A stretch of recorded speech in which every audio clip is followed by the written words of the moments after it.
Hello, my friends, and welcome to this episode of Common Sense View. For a few days now, the Middle East have been burning, and what is going on there have turned what has been going on in Ukraine into a footnote. But it turned from people are dying to a statistics. A lot of people died till just a mere footnote that is barely mentioned on any page on any newspaper. And that is to tell you how everything is going to happen. In a while, also, the war in Gaza also disappeared.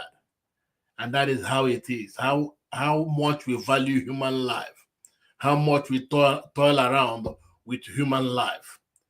That is why diplomacy is deliberately relegated to the backside, because it is a self-savory problem and give people the opportunity to live their life and be happy. So what is going on? Now, before I make any single entrance into this situation, you have to know, I don't support whatever is happening in the Middle East. I don't support Israel and I don't support Iran. As a matter of fact, the argument of some proponents of Israel's success or whatever in this situation, Israel, the people are shouting death over them and they have to attack. Probably yes. And against Iran, they are shouting death over Israel and death over America. Right also. But the fact that neither of the two sides can come and negotiate for peace, that makes me repudiate both sides. Yeah. Sometime a few months ago, Iran was bombarding from every angle, almost 200 missiles. And Israel retaliated. Tit for tat, tit for tat. So in any case, I don't think any person is a victor here and any person is a vanquished. Any person is a victim or a victor. I don't see it that way. If you don't come to the table and negotiate and stop the onslaught on people who have nothing to do with your diplomacy or your autocracy or your fascism, if you don't do that, nobody knows where this is going to end. This is indicating from every angle that it might skyrocket, it might snowball into something bigger. Did I mention World War? No, I didn't. It's already trending, so I don't have to mention it. So what I had to do just give a snapshot about the war, read from few pages of the newspapers or news sites, and then we look into another issue, which is a little bit a concern to me. This issue of you have white privilege and you don't have white privilege. You have a black less privilege and you don't have less black privilege. And I want to understand what led people to think about themselves as either superior to any person or having more advantage over somebody that is inherent in the person's nature and not controlled by the things the person has control over. So I want to talk about that. And the case study is a professor, US professor, talking to the students who were vibrantly asking questions as if they know what they're talking about, professing their supremacy or their privilege over a professor. They are professor. That is to tell you how much they've been brainwashed. So we come to that.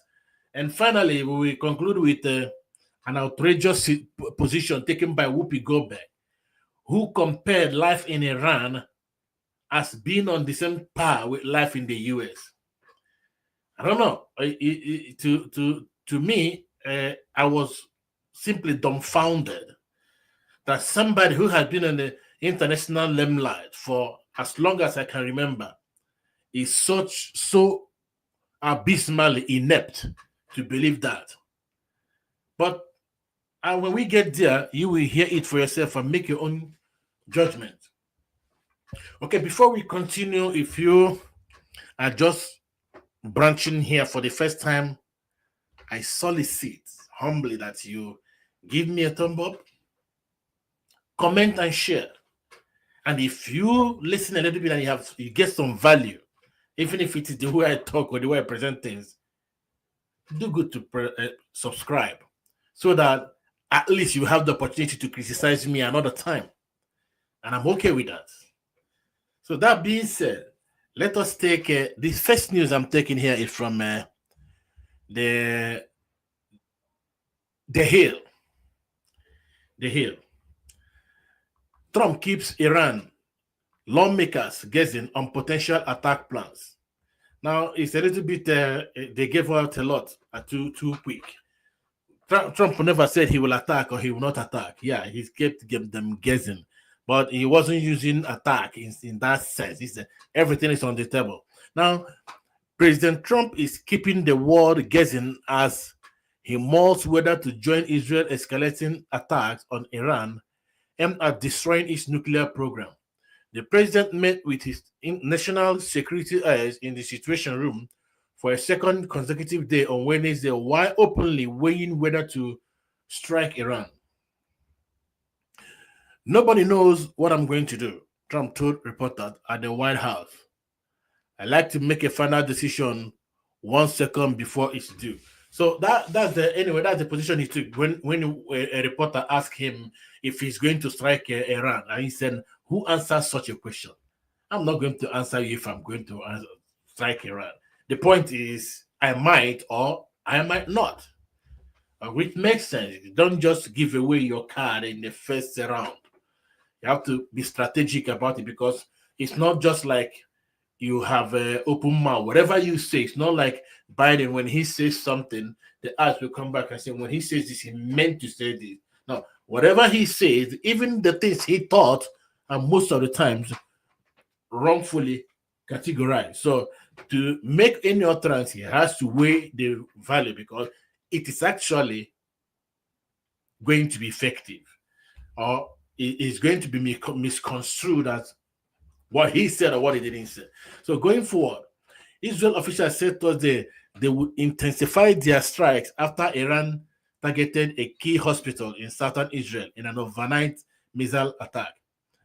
Israel, meanwhile, carried out airstrikes on Iran's Arak heavy water reactor. Okay. The Wall Street Journal reports Trump told senior aides he approved of an attack plan for Iran, but was holding off on giving a final order to see if the country abandoned its nuclear program. Bloomberg reports U.S. officials have drawn up plans for a possible strike on Iran in the coming days. Well, all of these are reports, and having gone through the series of blunders media have committed since the era of COVID, it's difficult to take anything without holding ground. So these are reports, according to the Hill, that they have prepared to strike. So I have listened to some pundits saying this is the opportunity to strike. Strike what? And the question is actually, why can't any country, if you have nuclear weapon, why can't another country has it? Who made one country superior over another? Do I want Iran to get nuclear weapon? Of course, no. But if Iran cannot have it, then everybody should destroy theirs. Let us be on a level playing ground. It's good everyone is on a level playing ground. You don't have it, you have up to 6,000. This one have up to 2,000. Pakistan has, India has, Israel has, China has. And then Iran will not have. I can understand their logic. Does it make it sound? No, it doesn't. There's no reason to acquire a nuclear weapon. There's no reason for any country to return the one they have. There's no reason to return the one they have, if not the flexing of muscles. The only two of these that were dropped in Nagasaki and Hiroshima, the effect is still there today. And I think that is up to the level of genocide. The effect of that. It's unfortunate nobody sees it that way. That war would have been won without dropping those nuclear weapons. That's my opinion. And I think that there should be historical fact to back that. Because the Nazis were almost eliminated on the D-Day. So the dropping of those two nuclear bombs were more of a show of brute force. And keeping them or enriching or building more in this our planet, it shows the level of bloodthirstiness the whole world have gone to. There's no reason for any country to have nuclear weapon. And there's no moral authority, moral audacity for anyone who has to tell another not to have. Why can't we all come to net zero of nuclear weapon? So if we're having a nuclear reactor being built, it should be by default for electricity. since it is the cleanest electricity ever and most stable. It's a matter of fact. So Trump went forward. I'm not looking to fight. Trump later told reporter in the Oval Office. But if it's a choice between them fighting or having a nuclear weapon, you have to do what you have to do, and maybe we don't have to fight. Or you see good that there is diplomacy as an option. So I go over to the Reuters. This is the account of Reuters, okay? Israel said it was a mistake to say Iran's Bushehr was hit, okay?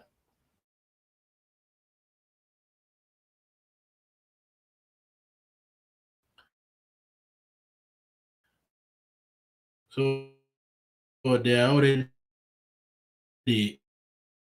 falling into error.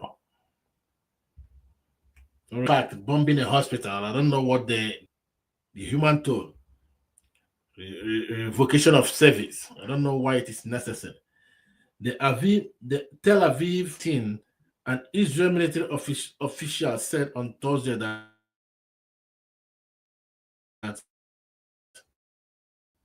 it was a mistake for a military spokesperson to have said earlier in the day that Israel has struck the Bushehr nuclear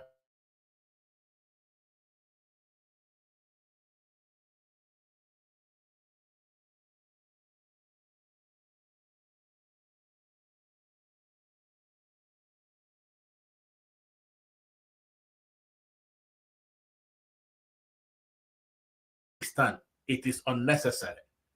It is unnecessary because the damage that can do is unimaginable. It doesn't matter who owns it. Once that thing drops, the debt is massive. So for us to be keeping that, even unarmed ballistic missile is terrifyingly disastrous, cataclysmic, let alone armed one with nuclear weapon.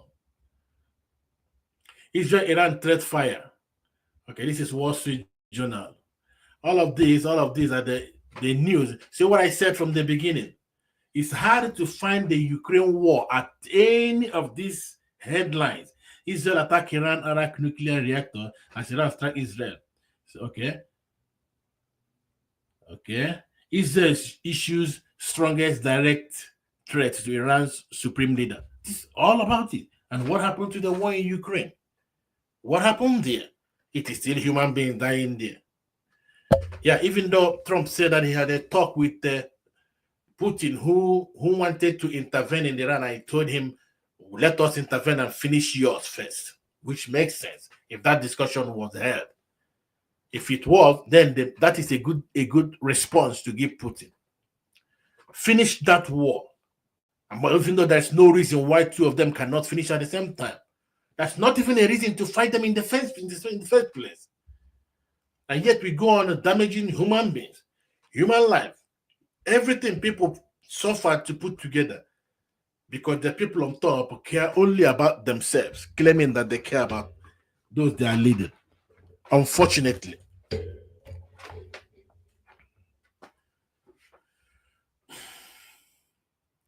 So that ends my discussion on Israel and Iran. As I said from the beginning, my position is that the war is unnecessary.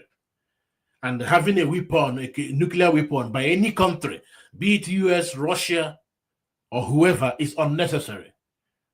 But if any of this country must have nuclear weapon, then there's no moral background to tell any country not to get theirs. Because you don't have any preeminence over any country. Your own preeminence is in your own country. This is my position. Am I supporting Iran to get nuclear weapon? No, because my position is that there is no reason for any country to own or retain nuclear weapons. Is it allowed to enrich uranium? Yes, but to the grade to generate electricity, since it is considered the cleanest energy ever. The cleanest and most steady. So it can be said the IAEA or whatever they call themselves can come to that agreement so that Russia, US, China, Israel, Pakistan, India will destroy every single nuclear weapon they have because it is not needed. It's not needed. It doesn't have any place in our world.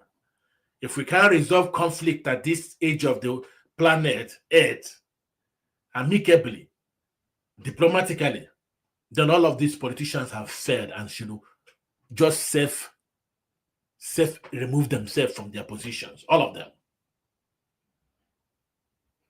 Now, something that is a little bit connected to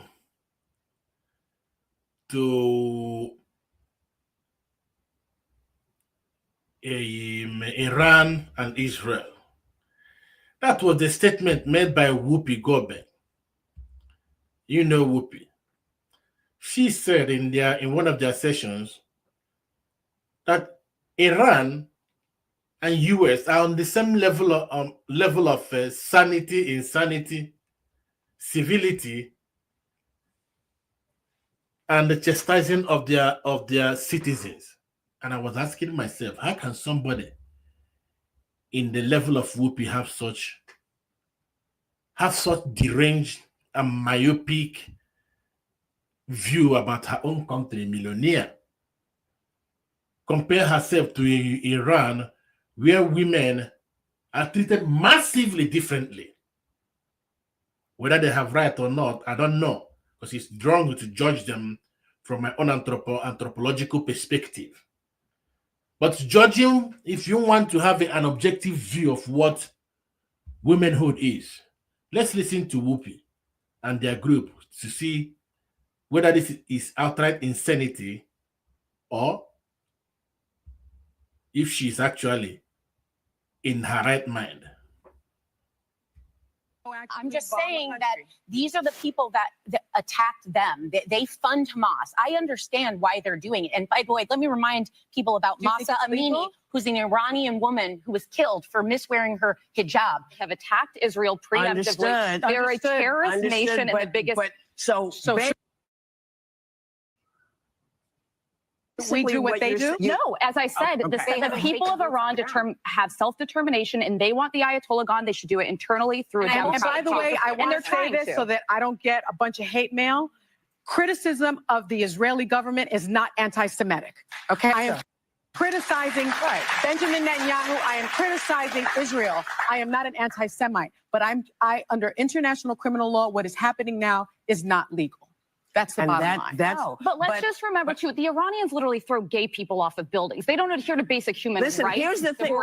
Let's not do that, because if we start with that. Now, Alicia and the other lady, they were on the perspective that even though things are not the way they're supposed to be in the US, that they haven't any moral comparison with Iran. But Sonny, who led initially previously in the episode criticized Israel, now suddenly the way she usually plays the victim. And if you remember, she was the one that came and told everyone that her father was having, or her grandparents had slaves, great-grandparents. There's a slave ownership in their lineage. And if this were to be somebody she hated, that person cannot talk again in the community of humans. But everyone ignored it because it doesn't have anything to do with anything in our current time. She played the victim, millionaire, multi-millionaire, but every time she plays more victim position than even the people who are real victims. So she initially criticized Israel, and now she's trying to clarify. I don't think criticizing Israel makes anyone an anti-Semite. No, it doesn't. But it still doesn't remove the fact that there are too many anti-Semites in our current West. And I don't know how that builds up. And you don't have to be anti-anyone, not anti-Iraq, anti-Iran. It can be anti-policy of people, not anti-people in any reason. Because from Iran, there are wonderful people that come from that country. I mean, wonderful people. Iraq, the same thing. Afghanistan, I've met some of them. And I know you have. So being anti-people makes you like deranged and stupid, ignorant. But to be anti-people's policy, that is what we mean. So being anti-Semite goes beyond being anti-people and people's policy to anti-people themselves. The same thing with being a racist, which is thrown around everywhere these days. Now, at this point was when Whoopi came in to show her superior knowledge of the subject matter, and that was abysmal. For somebody her age, first of all, and her, what will I say, exposure to the world, to take such a position, it's not just disheartening, it was a total disappointment. You listen to it yourself. We have been known in this country to tie gay folks to the car. I'm sorry, but where the Iranian regime is today in 2025 is nothing compared to the United States. Hanging black people. So it is not even the same. I couldn't step during this. Wait. That's not what you mean to say. It is the same. No, it's not. The year 2025 in the United States is nothing like if I step foot wearing this outfit in Toronto. Killed for I'm sorry. Well, they were like no, I can't have my hair showing. I can't wear a skirt. I can't have my arms out. I'm telling you, I literally said it was up to the Iranian people. Yes, it is up to them. And that's why I am saying that it is the same. Murdering someone for their difference is not good. Whoever does it. Whoopi is trying to say very different. that gay people are being murdered in the US today. Weird. Like the way it is done in Iran. Remember, policy, not people, because there are white gays, black gays. It doesn't have anything to do with the people, but the policy. So to take this position in a country where women are allowed to marry women, men are allowed to marry men, to say this in a country where that is like normalized, in the Western world, this is normalized. Whether you like it or not, whether it's your belief or not, it's immaterial. You listen to what the government approved, and in US, this is approved. And she's saying that this is the same thing with the situation in Iran. You see that it's either that she is intellectually inept or intentionally dishonest. Whichever way, it doesn't paint a good picture. But what do you expect? What do you expect? This is the left, the current left, always having a reason to play victim. As a matter of fact, I'm not accusing the entire left now, but when you come to this particular show, the two people who have these deranged views belong to the left. The other two people are partially right. Let's complete the show and see how it goes. So back to it. To live in the United States in 2025 than it is to live in Iran. Not if you're black. Not for everybody. Not if you're black. Guys, don't go to Tehran. Do not anyone at this table to go to Tehran. Let me tell you about being in this country. This is the greatest country in the world. But yeah, I know that. And we all know that. But every day we are worried. Do we have to be worried about our kids? Are our kids going to get shot because they're running through somebody's neighborhood? They are not big deals, and I don't mean to say they're not big deals to you, because that's not what I meant. And they are not doing well there either. They are not doing well in Iran. They are not educated. They cannot talking about the United States. I'm talking about here. Nobody wants to diminish the very real problems we have in this country. That is no one's intent. But I think it's important we remember there are places much darker than this country, and people who deserve rights. Not everybody feels that way. Not every. This is completely disheartening.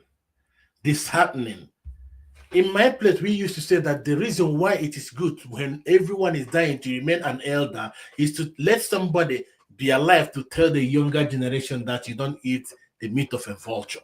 It's a proverb of my people.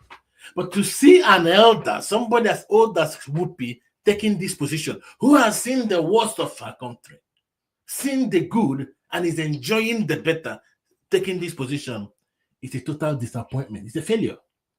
And Sonny Henston, who has always taken the worst of every situation, the only thing I can say to her is shame.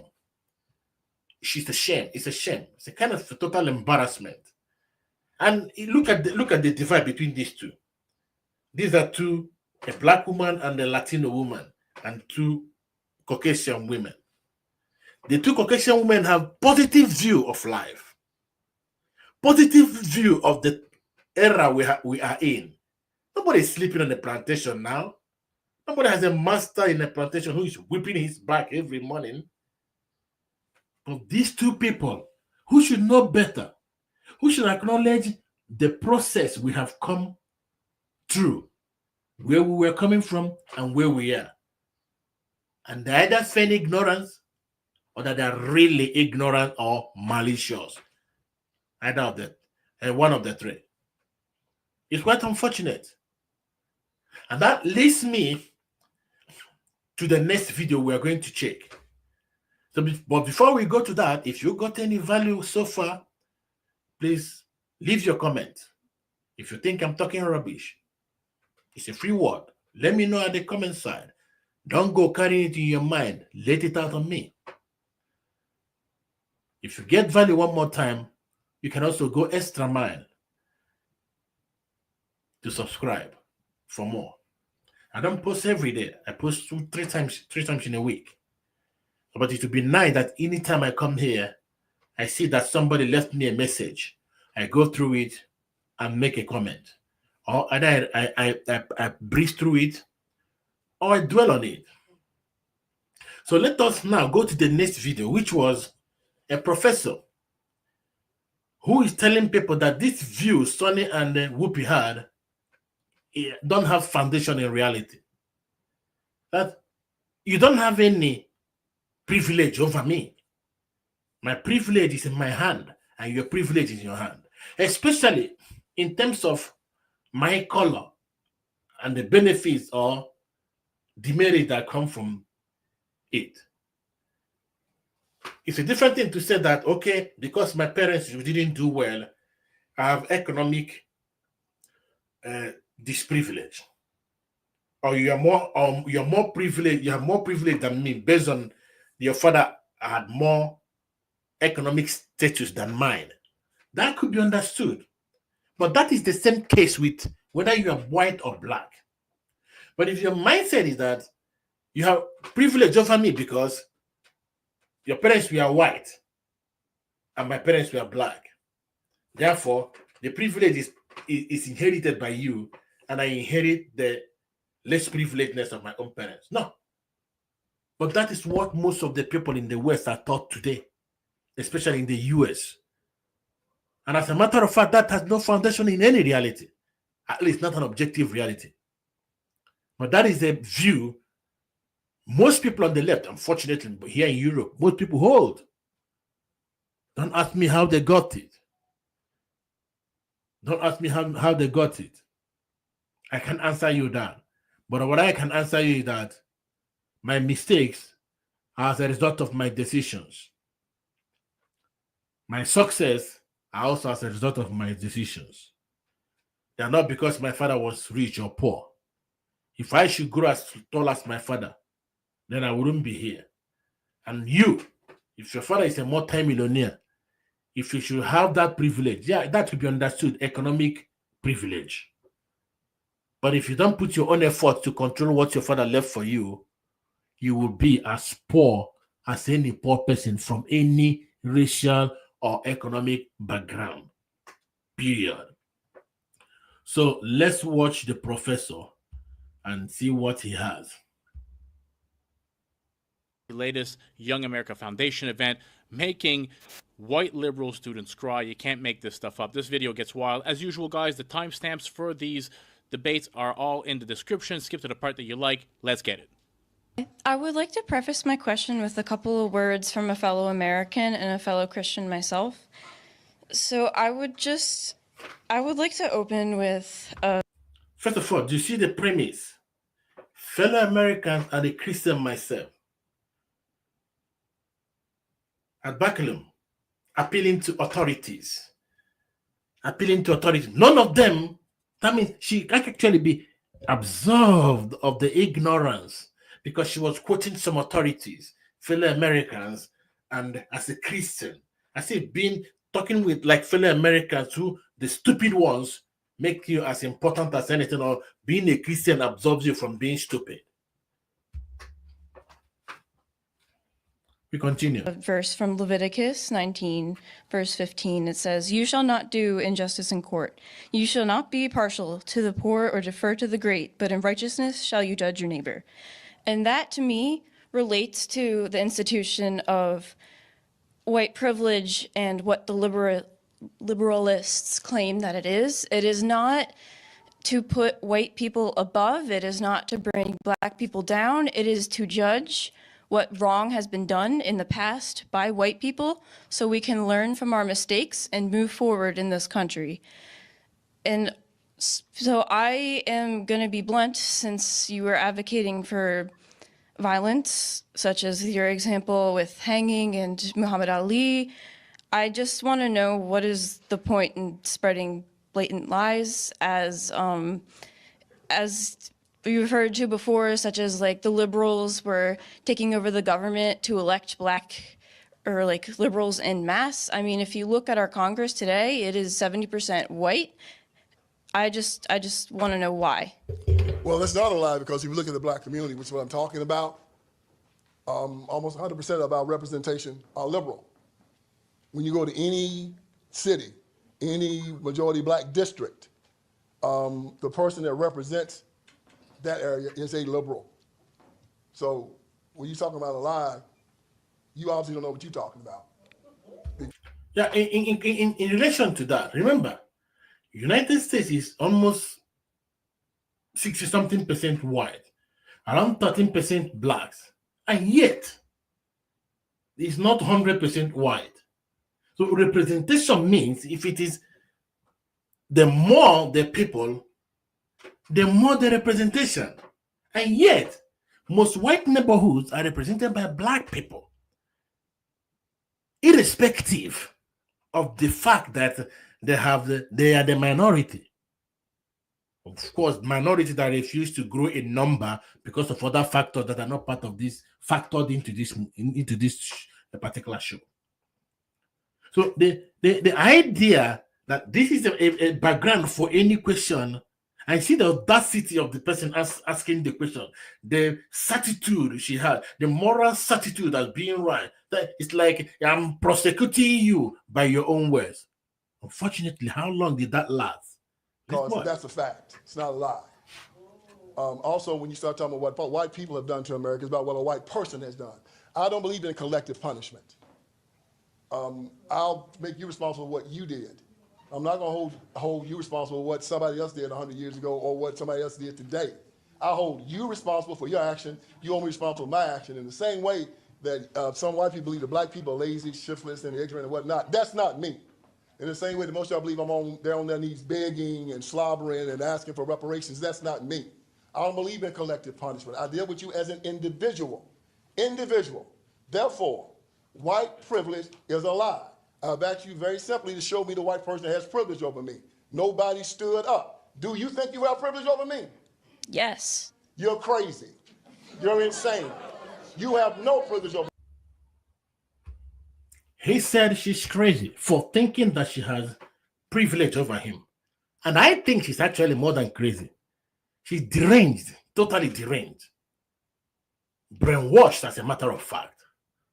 It takes the highest level of brainwashing, programming to get somebody who is your own student to tell you that she has more privilege than you. Hey, she's learning from you. If you have more privilege than me, what keeps you under me? You're not supposed to be under me then. Okay, let's take it that he's not their teacher. He's just there to have his conference. You don't even know his background.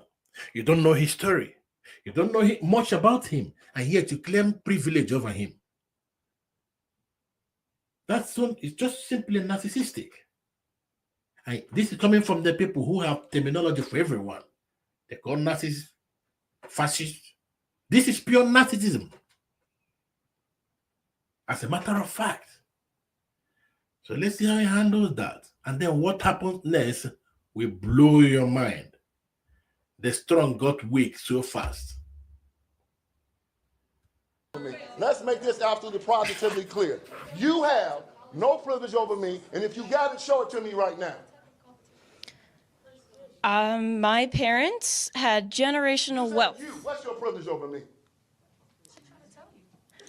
Exactly. Well, you tell me. Let her speak. Yeah, let her speak. Come on. Shut up, boy. She's speaking. If you don't mind doing me a favor and smashing that thumbs up button for your boy, it really goes a long way. So this palette continued for quite a while, and to be frank with you, of course, at the middle of it, the young lady or old lady, I didn't see the person. It sounded like a woman. No, these days you don't have to say who is a woman or who is not. But the voice I heard was the voice of a woman. If I'm wrong, unfortunately, there's nothing I can do about it. That's why we are humans. So he started crying. He broke down. She broke down in tears, saying that it's hurting her feelings. You have a privilege over this person, and he is able to hurt your feelings. That might be doing really badly with your privilege. And this mentality that you have any kind of privilege or that over anybody that is not economical. Economical can be understood because if you have pay, if you have cash, you have cash. If you don't have cash, you don't have cash. If you have connection, you have connection. If you don't have connection, you don't have connection. If you talk about privilege from that perspective, it could be understood. But talking about privilege in terms of hereditary, color of my skin, the things that are completely out of my control, then you are as drained as the person who taught you that, either in school or at home. I really didn't plan to make this video this long, but as a matter of fact, if you came this far, thank you so much for watching. And I hope to see you twice this week before we hit next week. So while we wait, pray, hope and pray that the war in Middle East doesn't escalate into World War III. And also pray that Ukraine and Russia find a way to come to the table.